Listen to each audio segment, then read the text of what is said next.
Bienvenue chers auditeurs à Derrière le décor, notre émission que nous avons commencée en tout début de cette année 2022. Donc c'est toujours Anita et Amandine qui vous reçoivent pour cette nouvelle émission qui parle théâtre. Alors Amandine, qu'est-ce qu'il y a de prévu aujourd'hui dans notre émission de Derrière le décor ? On a plein de choses. Déjà, on reçoit Simon Cogent qui est avec nous, chers auditeurs. Bonjour tout le monde.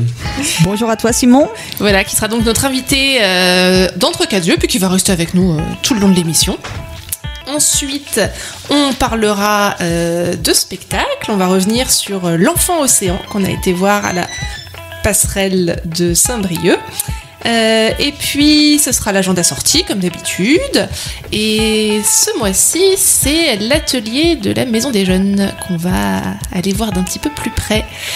Et puis les dessous de la scène et l'extrait de théâtre. Mais je vous en dis pas trop, j'aime bien vous laisser un petit peu la surprise des thèmes.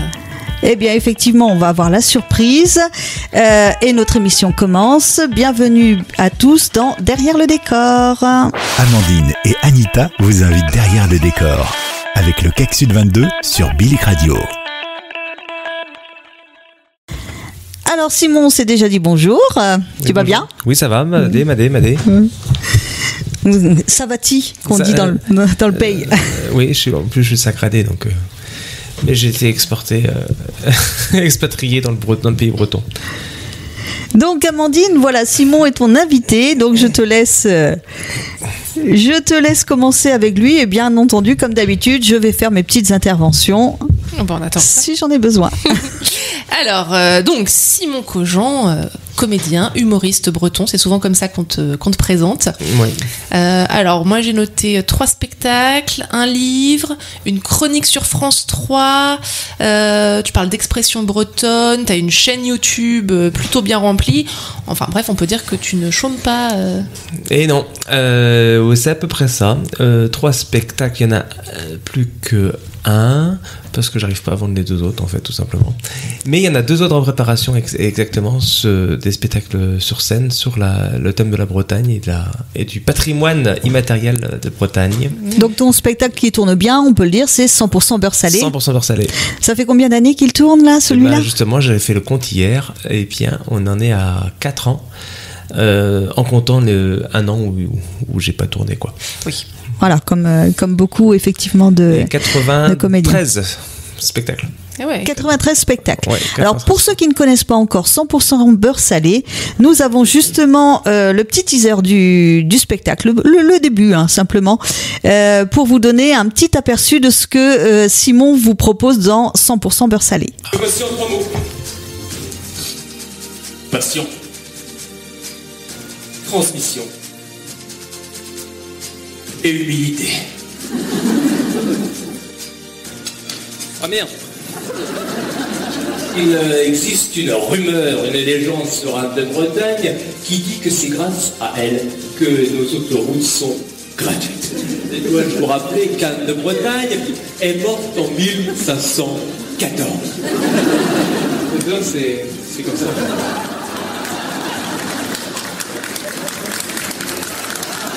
Noble beurre et nos sel. Que ta volonté soit faite. Le qui capace comme un pignamant. Nous arrivons sur la première ville bretonne, il s'agit de... Il n'y a pas de supermarché à Spézet. 1, 2, 3, 4, 5 et 6, 7. Et 1, 2, 3, 4, 5 et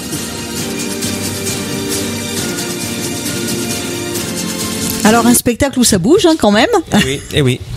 Donc musique, danse, théâtre. Ben voilà, c'est ça. En fait, à la base, j'avais le choix entre foot et danse bretonne à Saint-Cardec. Et puis, le foot, j'ai pas compris le principe de courir en short dans la boue. Donc, j'ai choisi la danse bretonne. Et puis, ça m'a passionné. Ça m'a tellement passionné que j'ai envie que tout le monde soit au courant. Et donc, j'ai fait un spectacle sur la danse bretonne. Et sur la Bretagne en règle générale, voilà. Ça bouge, oui. Et puis je joue l'accordéon aussi. Je leur explique d'où vient la musique bretonne aux gens. D'où vient la musique bretonne, où est Spézet aussi. Où est Spézet. Alors c'est où Spézet pour ceux qui ne connaissent pas. Il faut venir au spectacle. Il faut venir au spectacle pour savoir où est Spézet. Et d'ailleurs, même Monsieur Macron sait où est Spézet. Ah oui, on a vu la petite publication effectivement. Et puis la gavotte, pas si facile quand même à danser. Ah non, la gavotte, il y en a plusieurs, il n'y en a pas qu'une, quoi.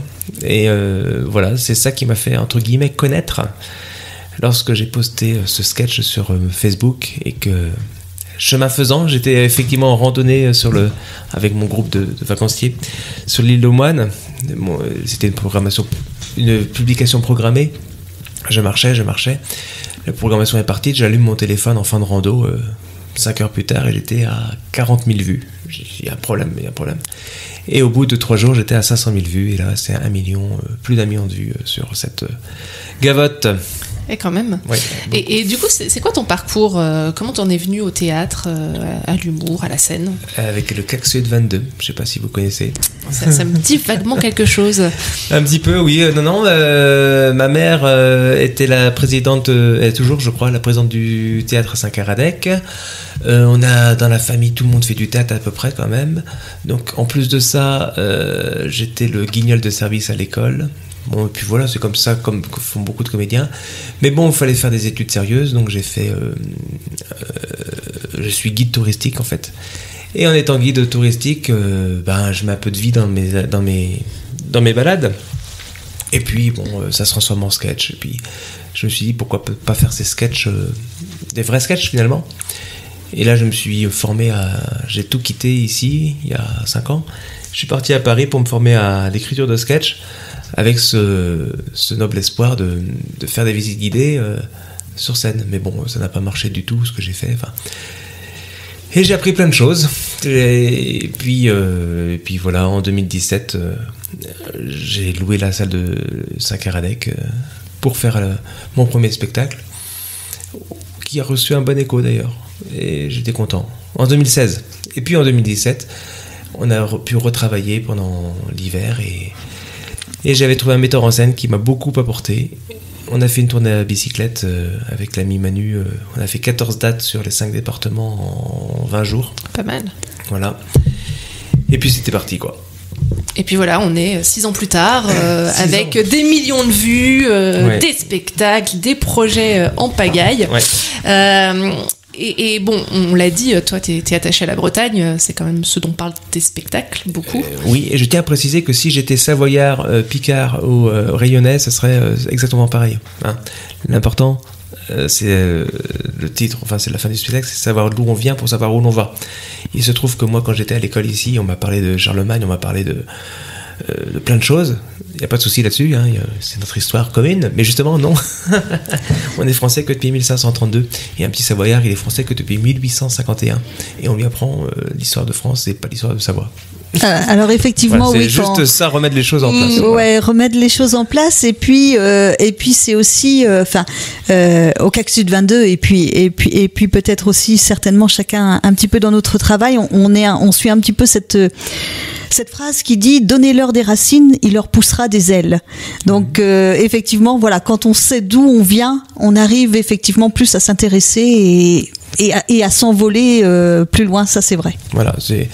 Voilà, c'est pas du nationalisme parce que je considère quand même que la Bretagne est une nation dans le sens étymologique, hein.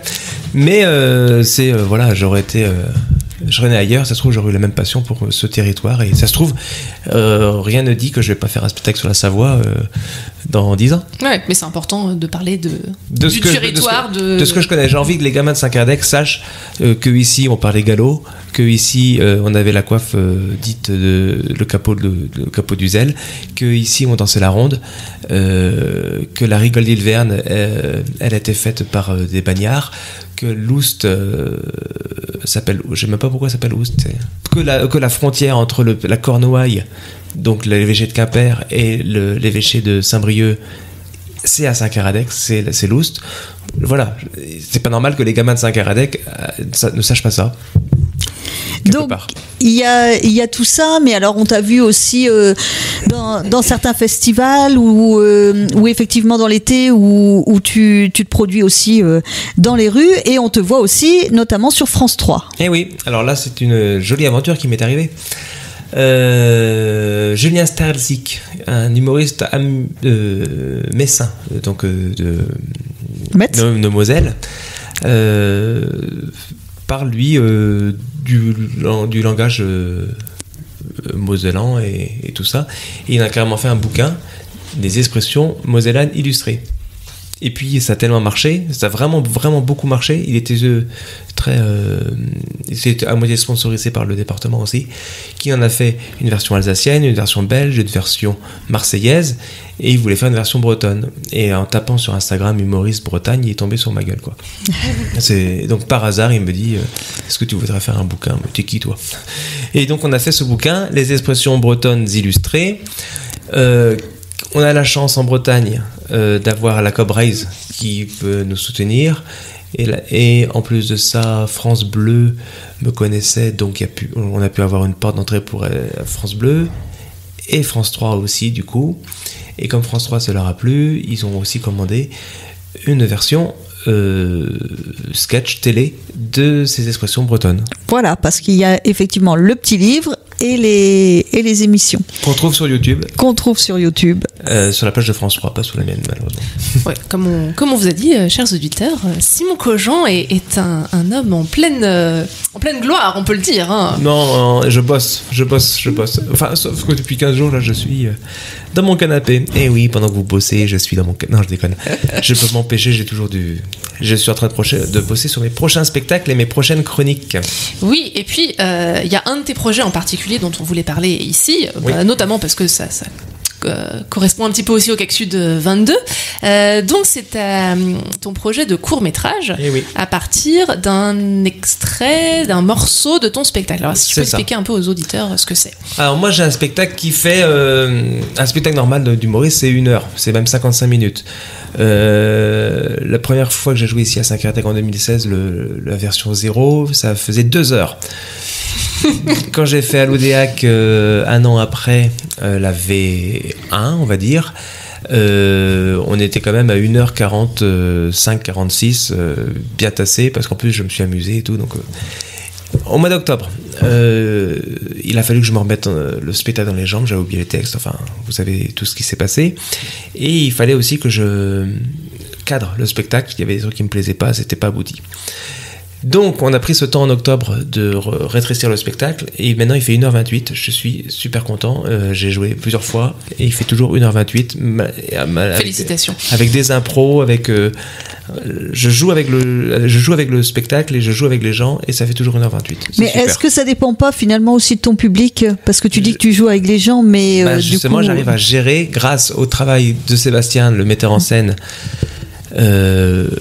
Chaque sketch, je peux jouer dedans et me rattraper à gauche à droite pour que ça fasse 1h28. Allez, 1h35 maximum, quoi. D'accord. Mais oui, ça dépend du public, forcément.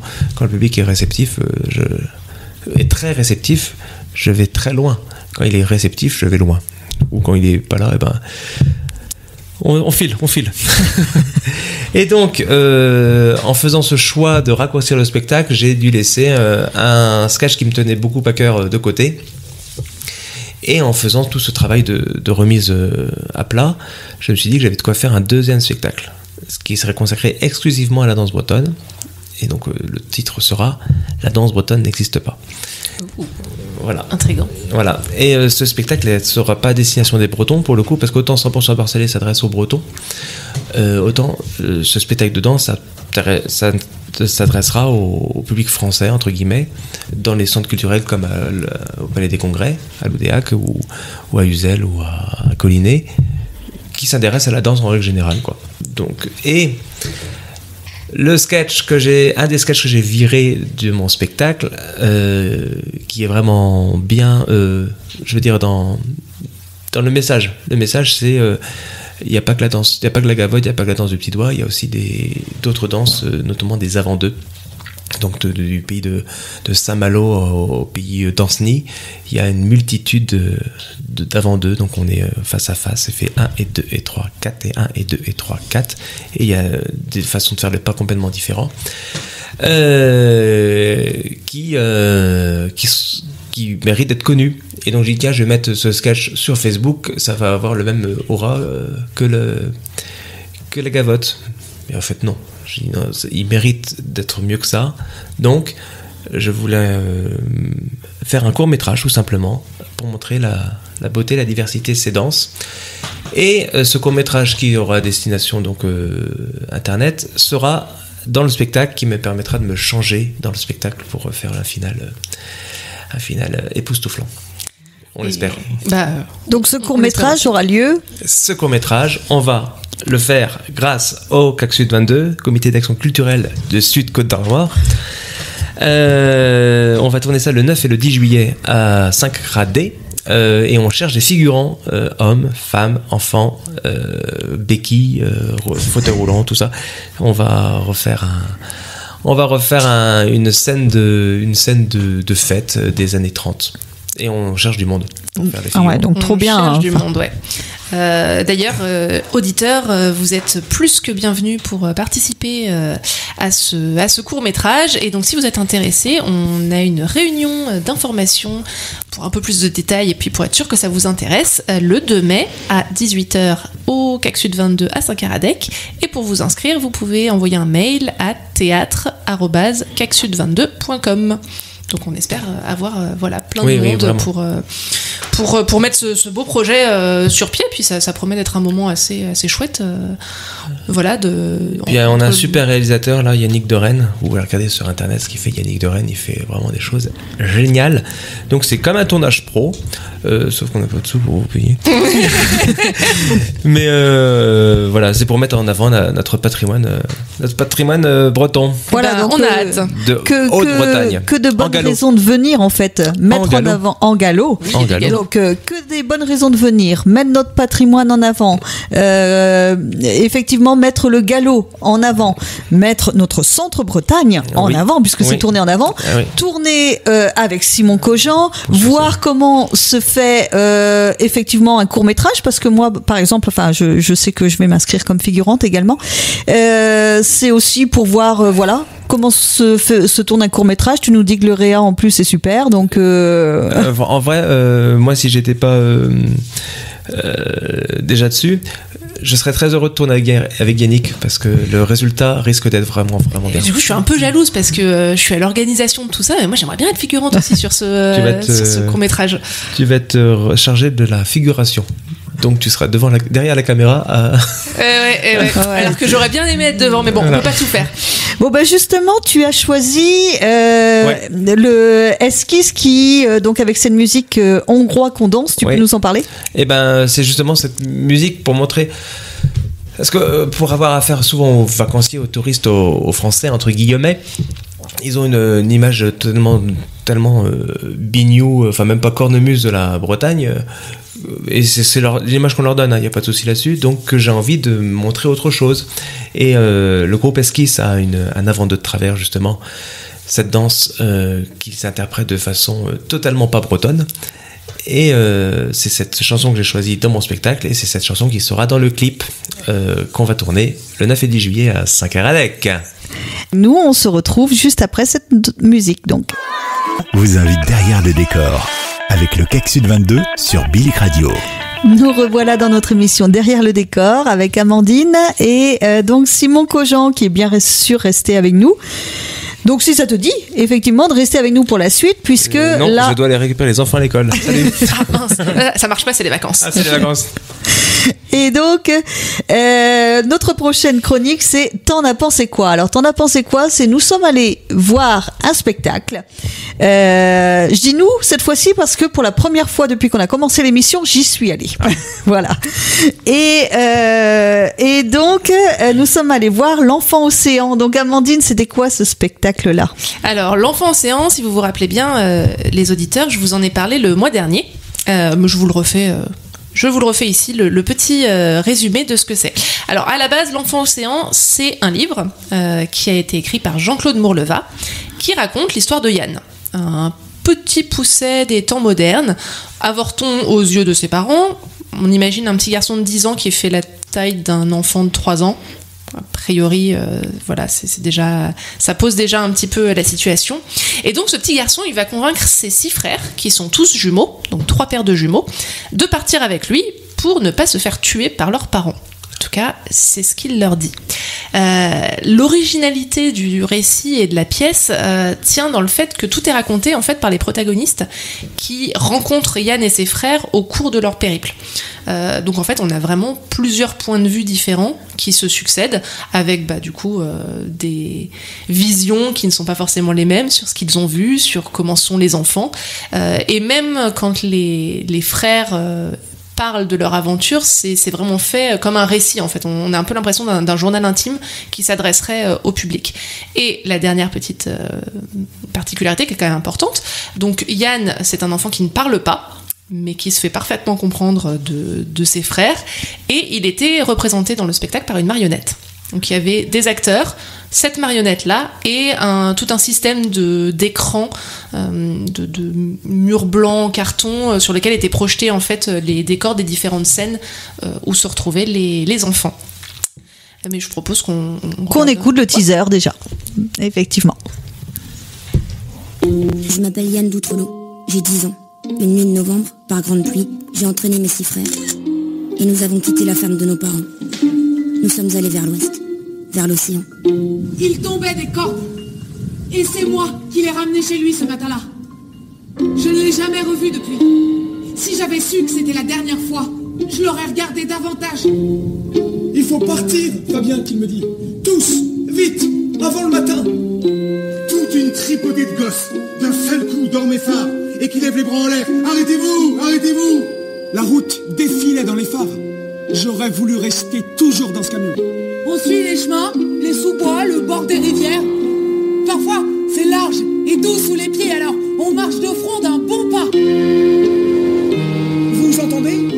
Bonjour, bonjour, contre des billets. Merci. J'ai vu le chauffeur qui se dirigeait vers un bâtiment. Gendarmerie ! L'affaire Doutrelot, c'est ainsi qu'on appelle désormais ce mystérieux fait divers. J'ai enregistré tout ça. J'ai sauté de mon véhicule et j'ai suivi les Doutrelot jusque chez eux. Allô ? C'est bon ! On s'est blotti dans le coin le plus sombre et à défaut d'une meilleure idée, on s'est serrés les uns contre les autres. Peu à peu, on a repris notre souffle.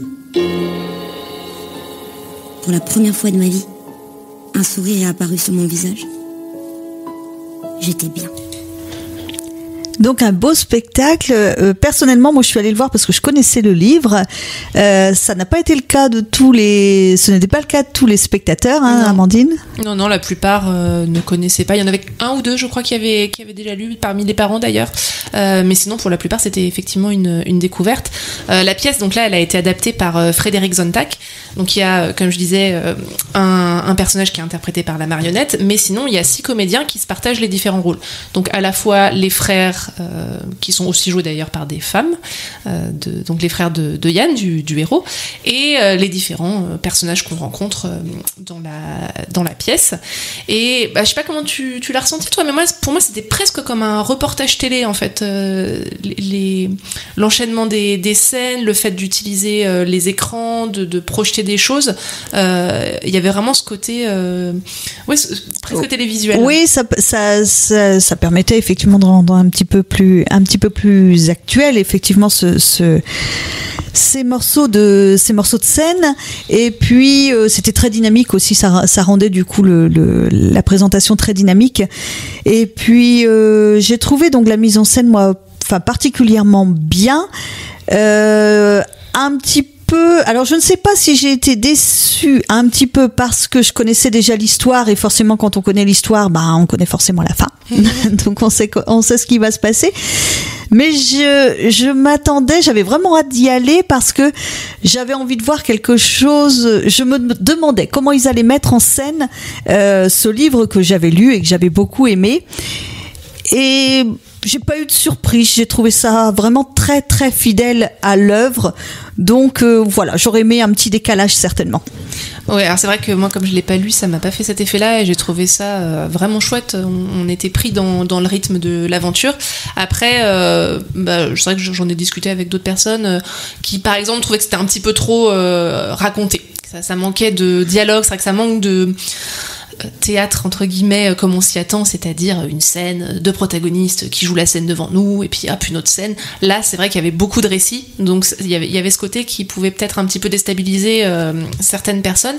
Après, je pense que les enfants, j'ai eu l'impression qu'ils étaient beaucoup plus réceptifs et que ça leur avait vraiment, ça les avait touchés.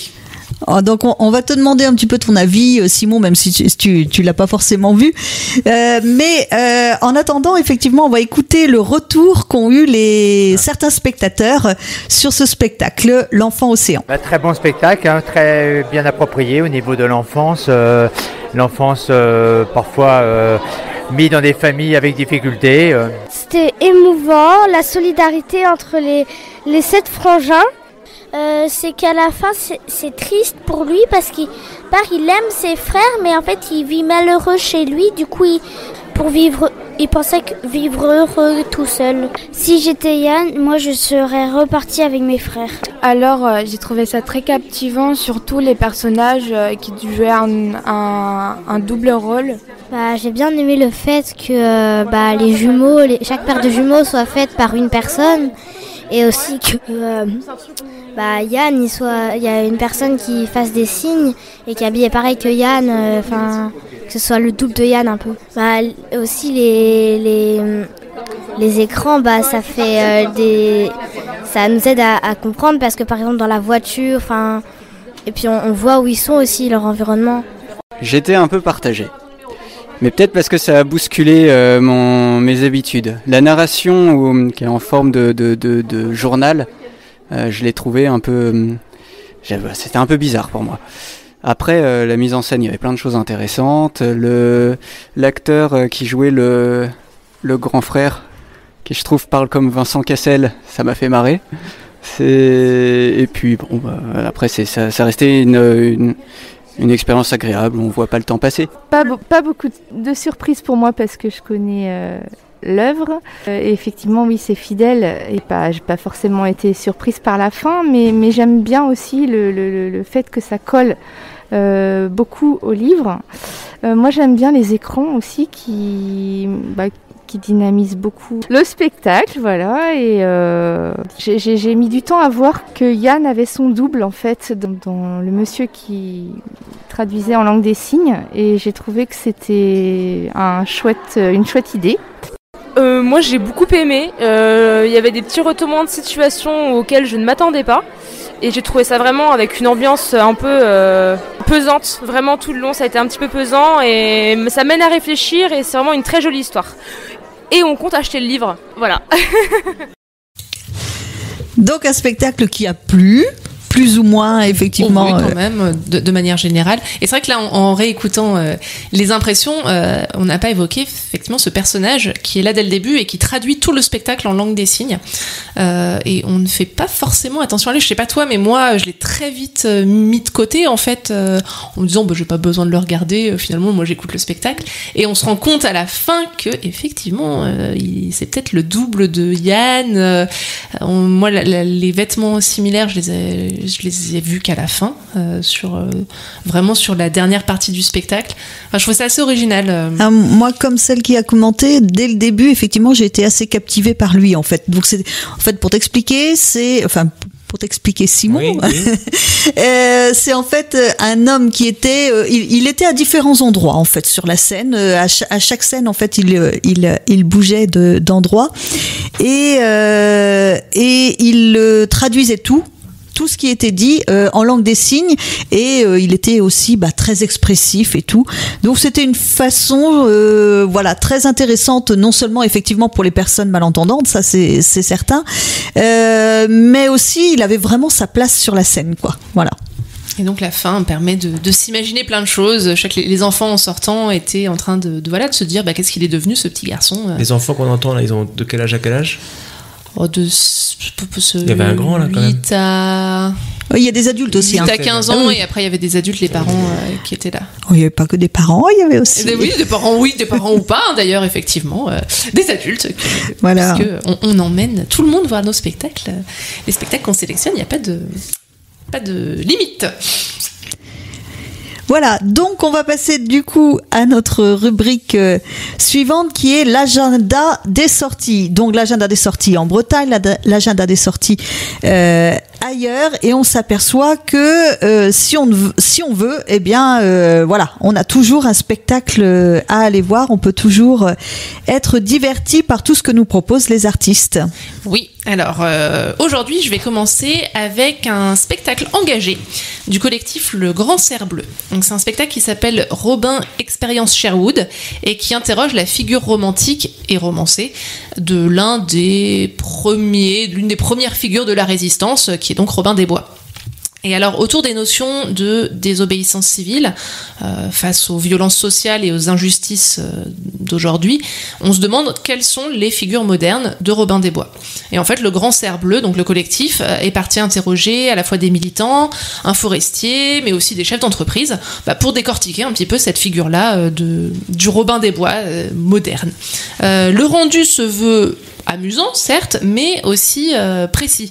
Et donc, la pièce veut apporter, alors sinon des réponses, parce que c'est quand même pas forcément non plus le but, mais au moins un questionnement autour de tout ça. Une bouffée d'air nécessaire, surtout en ce moment, dirais-je. Donc, Robin Expérience Sherwood, c'est au Théâtre de Lorient du 26 au 28 avril et à la Passerelle de Saint-Brieuc le 3 et le 4 mai. Alors ce mois-ci, je n'ai pas de spectacle jeune public parce que on arrive en fin d'année, il y en a un petit peu moins. Donc je passe du côté des amateurs et je vous recommande à nouveau la troupe Par les Villages dont je vous avais déjà parlé et qui repropose à nouveau leur spectacle Harlequinade. Donc c'est une représentation qui réunit des sketchs de Frédéric Sabroux et tout ça c'est émaillé de chansons, d'intermèdes musicaux. Donc voilà, un spectacle complet qui met de bonne humeur et leur tournée intercommunale les amène à sillonner la Bretagne et ils vous proposent ce spectacle-là pour une dernière date a priori pour la saison. Donc ce sera à la Niscat le 30 avril à 20h30 dans la salle des fêtes. Puis en plus c'est un spectacle en soutien aux Ukrainiens, donc voilà, c'est plutôt une bonne raison de sortir voir un spectacle comme ça. Et puis comme d'habitude, un spectacle hors Bretagne, parce qu'on a aussi des auditeurs qui nous écoutent d'ailleurs. Et donc ce mois-ci, je vous emmène à Reims, dans son théâtre du Manège, pour découvrir le spectacle Ziffer Z. Alors je suis pas bien sûre, je sais pas si on dit Ziffer Z, Ziffer Z, mais bon, je le prononce à la française, Ziffer Z, du 4 au 6 mai. Donc dans le spectacle, les animaux dirigent le monde. Déjà, postulat de départ, et il n'y a plus que quelques rares représentants de l'espèce humaine qui sont du coup complètement dominés et méprisés par les dirigeants animaux. Ziffer, c'est l'un des derniers hommes, un petit employé d'un institut de sondage dirigé par une éléphante tempétueuse, on imagine. Et puis un jour, il assiste au suicide d'un de ses collègues humains, donc un des derniers, et tout à coup, sa réalité bascule complètement, se détraque, et le solitaire Ziffer n'est plus seul, il est deux. Alors, qui est cet autre ? Comment ça va se traduire pour lui ? Eh ben, on vous propose de le découvrir pendant le spectacle. Alors, c'est pas un spectacle qui va vous être donné à comprendre de manière linéaire, tout de suite, comme ça. C'est quelque chose qui va s'adresser plutôt à vos sens, à votre psyché. Faut torturer un petit peu les éléments qu'on vous donne pour vous faire une idée. Une pièce un peu absurde et puis qui nous emmène dans un monde qui n'est plus tout à fait le nôtre. Une expérience, on pourrait dire presque sensorielle, qui promet de ne pas laisser le public indifférent. Et donc ça se passe du 4 au 6 mai au Manège de Reims. Bon, super Amandine. Alors Simon ? Alors moi j'ai une idée pour les enfants. Même si ça ne se joue plus effectivement parce que c'est bientôt fini. J'ai mon régisseur qui travaille sur mon spectacle, qui s'appelle Stéphane Le Talec, qui fait partie d'une compagnie qui joue un super spectacle pour enfants qui s'appelle Le Petit Fil Rouge. Ah, et ça se passe où ? Ça se passe plus, ça y est, effectivement. C'est la fin. Fini. Mais si vous avez l'occasion de voir Le Petit Fil Rouge, c'est pas impossible qu'il soit un minimum maximum l'année prochaine. C'est vraiment remarquable. C'est l'histoire d'un monsieur qui raconte une histoire avec un deuxième personnage qui est chef d'orchestre. Et il n'est pas orchestre de musiciens, il est orchestre de tourne-disque. Et il est un petit peu foufou, ce chef d'orchestre. Et il nous embarque dans l'histoire de ce petit fil qui est rouge. Et voilà. Voilà, donc merci. J'ai oublié le nom de la compagnie, malheureusement. Là, je suis en train de chercher, et puis évidemment, on capte pas Saint-Cardec. Donc, on essaiera de vous redonner ça, voilà. Les auditeurs, très prochainement. On vous donnera ça sera dans la description du podcast. Donc voilà, ce super spectacle à voir avec la compagnie Je ne sais pas comment. Eh ben, on te remercie de nous avoir donné ce petit conseil sorti. Et après cette deuxième partie, on va faire une petite pause musicale avec Les Innocents. Amandine, c'est toi qui as choisi l'autre Finistère. Oui, je me suis dit, on reste dans l'enfant océan, la mer, la Bretagne. Puis c'est une chanson que j'aime beaucoup. Eh bien, on se retrouve tout à l'heure après cette petite pause, Les Innocents, l'autre Finistère. Anita vous invite derrière le décor avec le CAC Sud 22 sur Bilic Radio. Donc heureux de vous retrouver après ce petit moment musical, et nous sommes toujours avec Amandine et Simon. Bonjour, rebonjour Simon. Bonjour. Et on a trouvé entre-temps le nom de la fameuse compagnie dont vous parlez Simon juste avant, donc c'est la Jocop Company. Par contre le spectacle ce n'est pas le Petit Fil Rouge mais Jean-Pierre et le Loup. Le Petit Fil Rouge c'est l'ancien spectacle qui était sur le Chaperon Rouge. Qui devait être très bien aussi. Et c'était vraiment super aussi. Alors là, pendant toute la première partie, on a beaucoup parlé de professionnels du théâtre, de gens du spectacle. Et puis, il y a aussi ceux qui apprennent. Et ce mois-ci, nous sommes allés à la Maison des Jeunes de Loudéac, dans l'atelier théâtre que mène Amandine. Et nous avons rencontré, 6. C'est un tout petit groupe de 6, mais qui sont super motivés, qui sont là... à chaque fois, des adolescents, donc entre 12 et 15 ans, qui viennent tous les mercredis de 15h30 à 17h, que je ne dise pas de bêtises, à la Maison des Jeunes pour suivre donc cet atelier théâtre dans lequel on fait des exercices et puis on prépare aussi un spectacle. Alors comme je te suis Amandine pour cette émission, c'est vrai que ça fait du coup le deuxième atelier ado, on va dire, où je viens, et c'est incroyable en 3 mois, oui parce que ça devait être il y a 3 mois le dernier, en 3 mois comment on voit ces adolescents se développer, réussir à développer drôlement leurs compétences en fait en théâtre et être beaucoup plus à l'aise. Bah oui, déjà forcément ils apprennent à se connaître, même si certains en font depuis plusieurs années, donc ont déjà un petit peu des connaissances, sont un peu plus à l'aise les uns avec les autres, mais voilà, il y a le groupe qui se forme, il faut prendre confiance dans le spectacle qu'on fait aussi, parce qu'on commence à le travailler en fin d'année, donc novembre-décembre, et puis effectivement là toi t'es arrivé donc avec un groupe qui est en plus carbure bien, ils sont vraiment très motivés comme j'ai dit, donc forcément ça se sent aussi dans ce qu'ils font, et puis qui prennent plaisir et qui prennent à bras le corps le travail qu'on fait, et donc oui ils sont plus à l'aise, ils s'expriment facilement avec plaisir, donc oui t'as dû voir la différence avec toi, tu penses à l'atelier de l'association Famille Rurale de Mur de Bretagne. Voilà, c'est ça.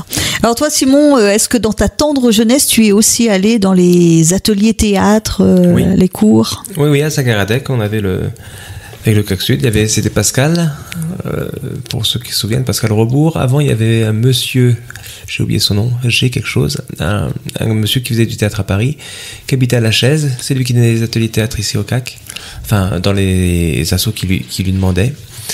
Et puis ma mère aussi, elle a donné des cours de théâtre à Saint-Cardec. Voilà. Donc tu y es allé d'année en année parce que franchement ça te plaisait quoi? Faut les canaliser l'énergie du tourbillon, on va dire, oui.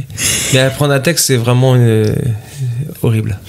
Alors sauf quand c'est son texte à soi en fait. Le système des ateliers d'Amandine, en fait, c'est pas simplement apprendre le texte. Là, on est arrivé au mois d'avril, donc les jeunes ont exprimé en fait l'envie de faire un spectacle, donc forcément envie de faire un spectacle.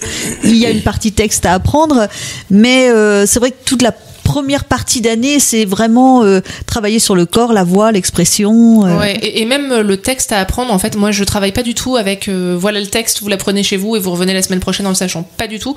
Je leur apprends sur le coup, en fait. On apprend ensemble pendant qu'on fait l'atelier, ce qui change énormément parce que c'est pas des devoirs, en fait. Ils ont pas à travailler chez eux. En plus, ils ont à le relire entre deux séances pour que ça reste en tête, mais c'est pas de l'apprentissage et donc forcément, on va à leur rythme.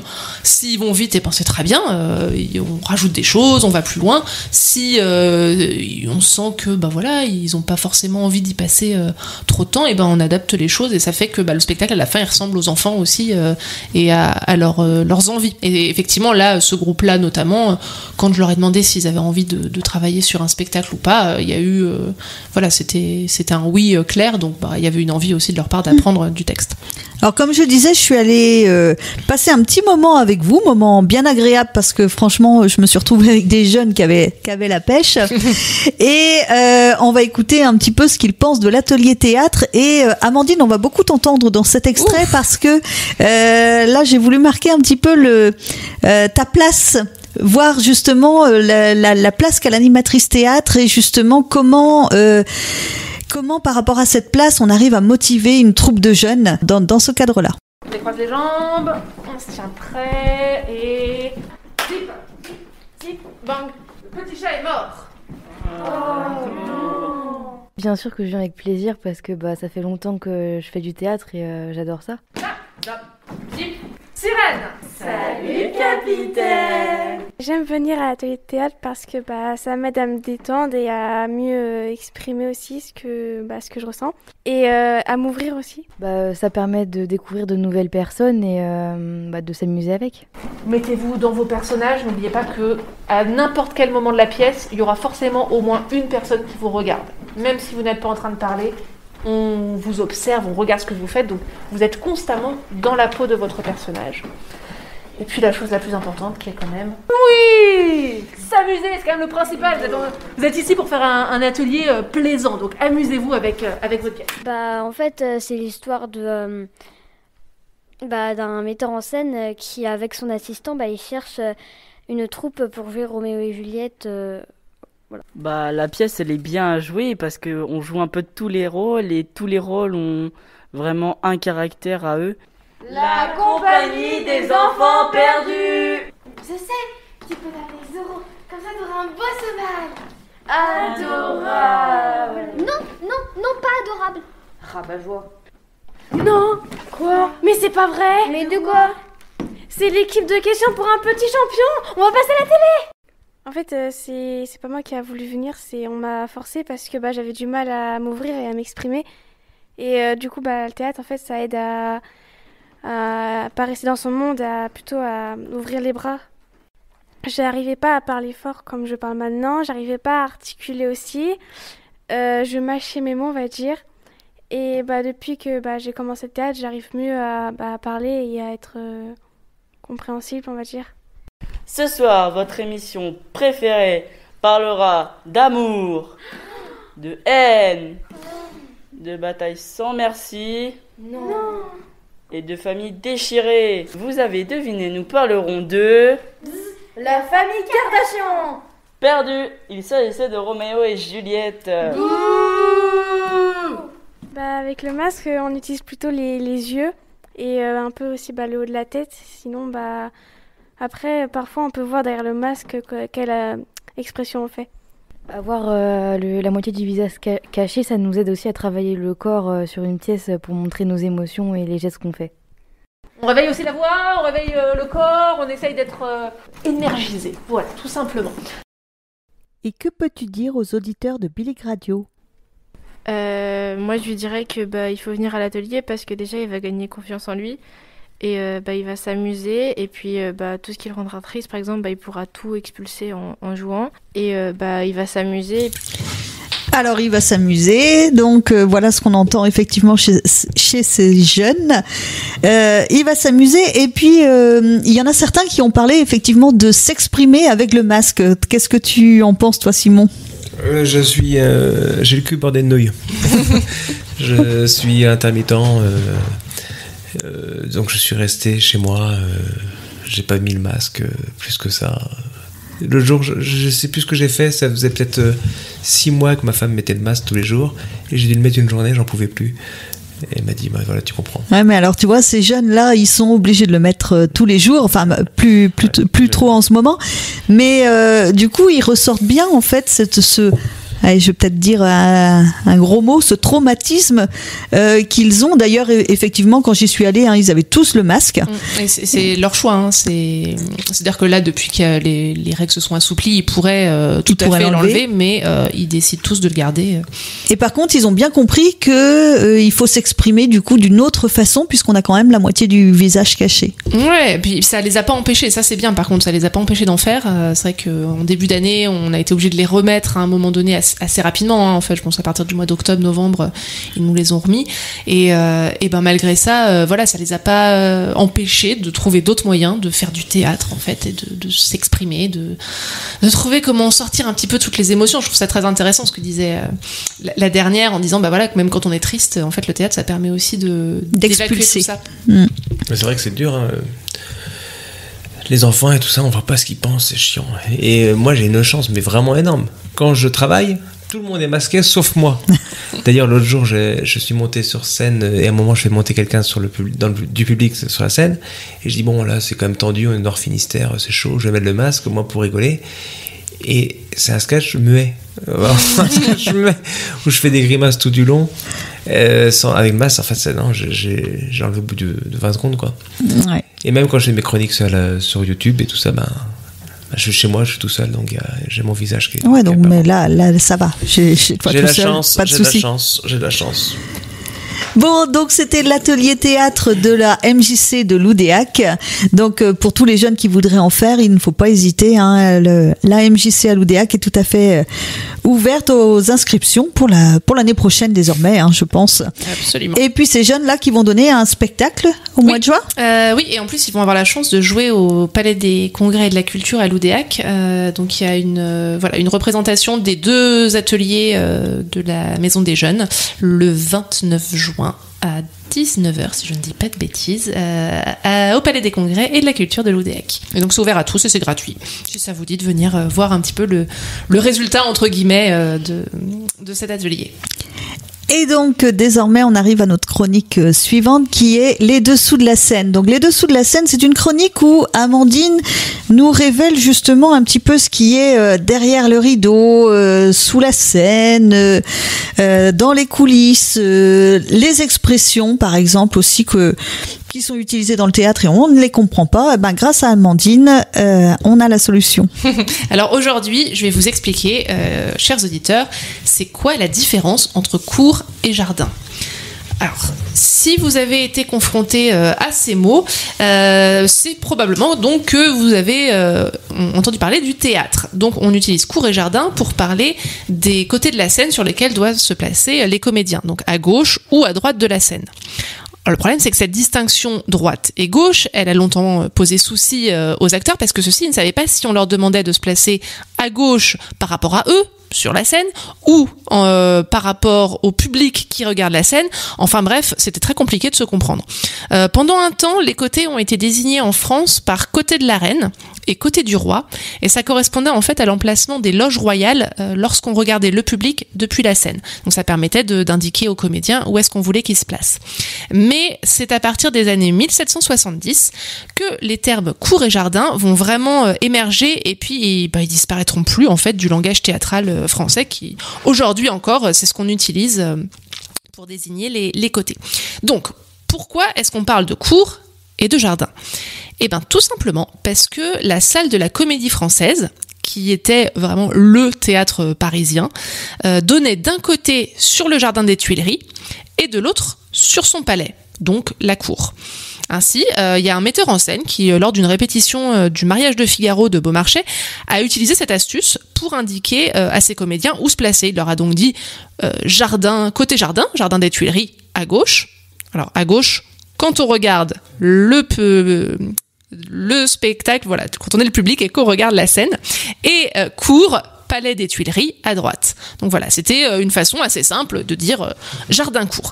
Et étonnamment, l'habitude, elle s'est très très vite répandue aux autres théâtres, quand bien même il n'y avait pas ni de jardin ni de cour. Et donc aujourd'hui, on est 250 ans plus tard et on continue à enseigner ce vocabulaire aux apprentis comédiens. Mais bon, vous allez me dire, c'est chouette tout ça, c'est bien joli, mais du coup, comment est-ce qu'on fait pour se rappeler quel côté correspond à jardin et à cour quand on est dans le public ? Alors, quand on est dans le public, il y a un moyen de mémotechnique dont le principe est de se rappeler les initiales JC pour jardin cour. Alors par exemple, vous pouvez vous rappeler Jules César ou Jacques Chirac, par exemple. Et donc, quand on regarde la scène depuis le public, on sait que le J vient en premier, donc il est à gauche, le C vient en deuxième, donc il est à droite. Et pour les comédiens sur scène, on a l'habitude de dire côté cour, côté cœur. Donc le cœur étant un organe généralement situé à gauche, c'est là qu'on peut savoir où ça se trouve.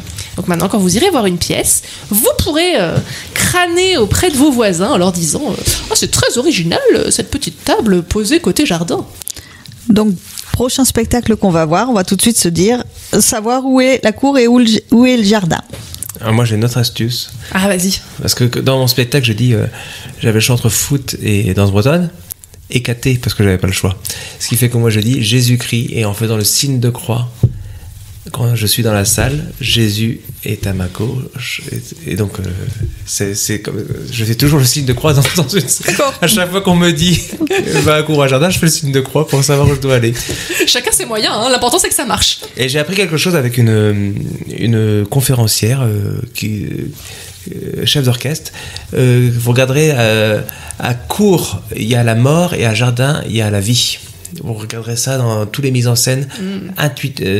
Souvent c'est travaillé dans l'Égypte ancienne, enfin dans les grands classiques, mais aujourd'hui encore c'est faux. Enfin c'est comment dire, c'est tellement ancré en nous qu'aujourd'hui dans les créations contemporaines c'est comme ça aussi. Et dans mon spectacle c'est le cas. Et la mise en scène est faite de cette façon-là. Cour c'est la mort, à jardin c'est la vie. Bon. Eh bien, après cette petite chronique, ma foi, bien intéressante, on va encore se faire une petite pause musicale avec Color on the Street, Paper Child. Lynn et Anita vous invitent derrière le décor avec le CAC Sud 22 sur Bilic Radio. Nous sommes bien contents de vous retrouver, c'est avec grand plaisir. Et nous passons du coup à notre dernière rubrique qui est le théâtre, ça se lit aussi. Et Amandine, là tu as choisi quelque chose qui, au moins de nom, va dire quelque chose à tous nos auditeurs. Oui, aujourd'hui je vous parle d'une des plus belles pièces jamais écrites en français, à mon sens. Elle a été jouée des milliers de fois, elle a été adaptée en film, en BD, en opéra. C'est un succès théâtral qui ne s'est jamais démenti depuis sa toute première représentation. Et bien, je vous parle bien sûr de Cyrano de Bergerac d'Edmond Rostand, qui est une pièce qui a été écrite en 1897. Et j'ai beau l'avoir vue jouer à plusieurs reprises au théâtre et en film, et ben je pleure toujours en la lisant. Là, voilà, je l'ai relue pour la chronique d'aujourd'hui, et ben ça n'a pas raté. J'ai fondu en larmes à la fin. C'est vraiment, je pense, de toutes les pièces que je vous ai présentées jusqu'à aujourd'hui dans la chronique Le Théâtre, ça se lit aussi. C'est celle qui vraiment se lit avec le plus d'émotion, à mon avis. Mais bon, je reprends dans l'ordre pour ceux qui ne connaîtraient pas Cyrano de Bergerac ou qui auraient oublié, dont ça daterait des années d'études. Alors, Cyrano de Bergerac, de quoi ça parle ? L'intrigue se déroule à Paris en 1640. Le héros éponyme est fier, plein de panache, combattant, poète, fougueux, libre, provocateur et affublé d'un nez à nul autre pareil. Un nez monstrueux, gigantesque. Là, on parle vraiment déformation. Et cette laideur le rend évidemment sensible à la critique et il se défend grâce à sa verve, à ses mots et à son épée. Il se fait évidemment beaucoup d'ennemis, mais ses amis lui sont par contre d'une indéfectible loyauté, admirant son esprit et son courage. Et puis, il y a Roxane, sa cousine, belle, pleine d'esprit, qu'il aime éperdument en secret. Alors vous vous doutez qu'avec un physique pareil, il n'imagine pas une seule seconde lui révéler son amour. Il sait qu'il serait la risée, donc il préfère l'aimer de loin. Et puis Roxane s'éprend du beau Christian, Christian qui vient de rejoindre le régiment des cadets de Gascogne, dont fait partie Cyrano. Alors évidemment, Christian tombe aussi immédiatement amoureux de la belle Roxane. Il est beau, il est jeune, il rend bien. Oui, mais voilà, Roxane, c'est une précieuse qui aime les beaux mots. Et Christian dit de lui-même « Je suis sot à m'en tuer de honte ». Alors Cyrano, qui ne veut que le bonheur de sa cousine, imagine le stratagème parfait. Il va être l'auteur des mots que Christian adresse à Roxane, en secret, dans l'ombre. Et puis voilà, Christian a le physique, lui il a l'esprit, à eux deux, ils composent l'homme parfait. Christian, lui, il n'y voit que du feu, il pense que Cyrano ne fait ça que pour l'amour des belles lettres. Alors, cette intrigue amoureuse, elle en cache une autre. Il y a le comte de Guiche, qui est un puissant homme, un peu mesquin, ennemi de Cyrano, et également amoureux de Roxane, et qui donc va trouver le moyen d'entraver le bonheur de la jeune femme en envoyant le régiment de Cyrano et de Christian à la guerre. Alors, c'est loin de n'être qu'une énième pièce romantique. Cyrano de Bergerac, c'est une pièce qui est écrite déjà de manière flamboyante. Elle est rédigée en alexandrin, donc c'est-à-dire des vers de 12 syllabes, alors que déjà à l'époque, la prose était la forme plutôt normale du théâtre. Donc, il a déjà pris un petit peu un risque en réécrivant une pièce en vers. Le rythme est vif, il y a un foisonnement de personnages secondaires. C'est vivant, c'est vraiment c'est flamboyant, il y a du panache et tout ça met donc en lumière Cyrano, qui est donc un homme prêt à troquer son propre bonheur pour le simple fait de savoir celle qu'il aime combler. Et puis c'est d'une beauté à lire, à réciter. On y trouve des scènes parmi les plus prodigieuses du cinéma français, du théâtre français. Donc la scène notamment où Cyrano, caché par la nuit, dévoile ses sentiments à Roxane, donc Roxane qui croit entendre Christian. C'est pas facile à suivre. La fameuse tirade du nez, qui est probablement une des scènes les plus célèbres du théâtre, où donc Cyrano se moque avec esprit de son propre appendice en comparant son nez à plein de choses. Et la scène finale, donc qui moi me fait toujours pleurer, où Roxane comprend tout et qui est vraiment magnifique. Donc si jamais vous n'avez jamais ouvert Cyrano de Bergerac d'Edmond Rostand, vraiment, chers auditeurs, je vous invite à vous précipiter. C'est un régal, c'est facile à lire, c'est beau, c'est... Voilà. Et donc, et alors, quelle scène as-tu donc choisi ? Pour vous convaincre, je vous ai choisi la fameuse scène du balcon, qui est donc acte 3, scène 7.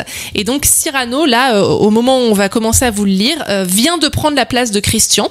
Ça devenait trop compliqué de parler à travers lui, donc c'est la nuit. Roxane ne voit pas du tout à qui elle parle. Elle pense que c'est Christian, et c'est Cyrano qui va trouver le moyen détourné finalement de lui avouer ses sentiments.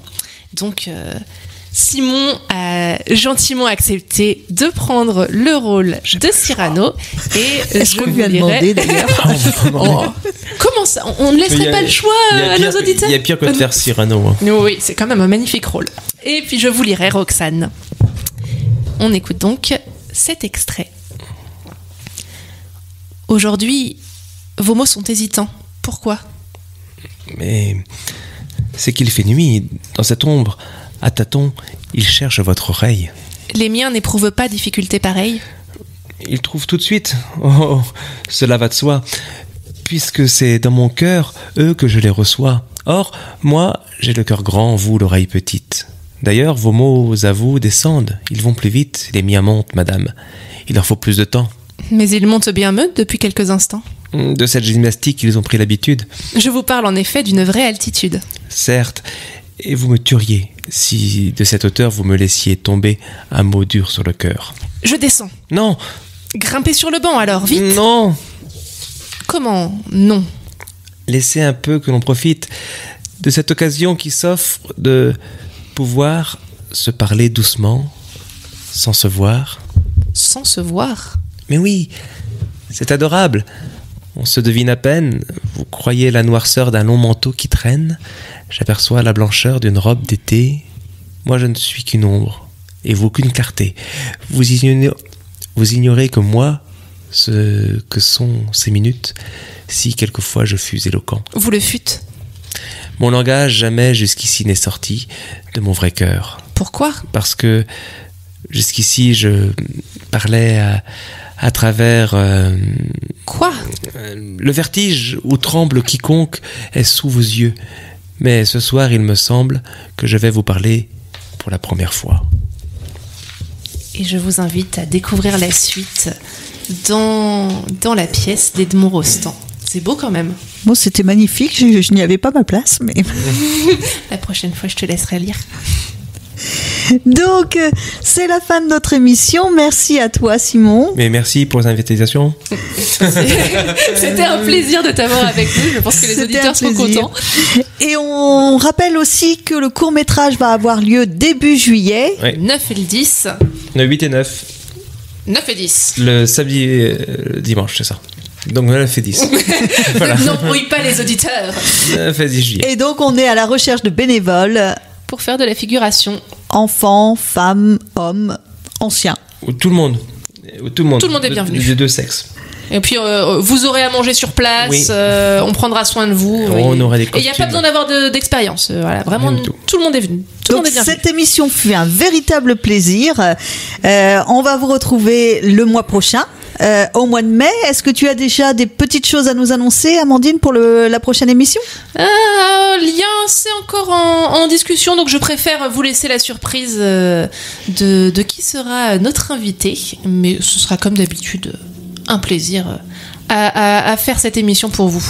Donc rendez-vous le mois prochain pour notre émission Derrière le décor sur Bilic Radio.